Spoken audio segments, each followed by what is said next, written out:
Компанијата ДТК Смартек е компанија која доби грант од 26,5 евра од првиот повик што го распиша Фондот за иновации и технолошки развој. Спин-оф компанијата, која е основана од група професори на Факултетот за електротехника и информатички технологии во Скопје, направи компјутерски систем за енергетска ефикасност наменет пред се за индустријските капацитети. Самиот грант беше голем поттик, голем стремеж за практично имплементацијата на овие наши системи се со цел зголемување на енергетската ефикасност на објекти, најчесто индустријски објекти. Значи нашите уреди може да помогнат на индустријските компании да се зголеми нивната енергетска ефикасност, односно крајната цел нормално е да се намали цената на испорачаната електрична енергија.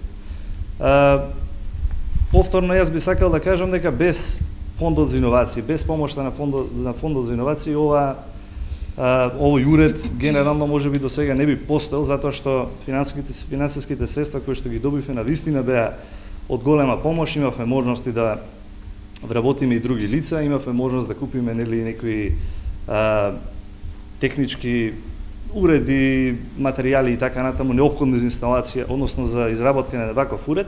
Директорката на Фондот за иновации Јасмина Поповска, која заедно со заменик министерот за образование и наука Спиро Ристовски денеска беа во посета на компанијата, информираше дека веќе е завршен и вториот повик за кој ќе бидат обезбедени 1.300.000 евра. Заврши вториот повик за 3 инструменти за поддршка кои што ги обезбедуваме за стартап предпријатија, за комерцијализација на иновации, за трансфер на технологија. Конкурсот заврши до 21 октомври. Моментално се предселектирани 39 апликации од вкупно 95 кои што пристигнаа на овој втор повик. Врз основа на договорот што Министерството за образование го има во однос на користењето на овие средства, подпишано со Светска банка, вкупно некаде околу 10 милиони евра стојат на располагање за компаниите и согласно динамиката и политиките на Фондот за иновации во следниот период ќе има етапно објавување на дополнителни огласи по различни инструменти. Првиот повик кој беше наменет за стартап и спин-оф компании беше објавен во февруари, а во јуни беа подпишани договорите со 16 избрани компании. За овој повик беа обезбедени 458.000 евра.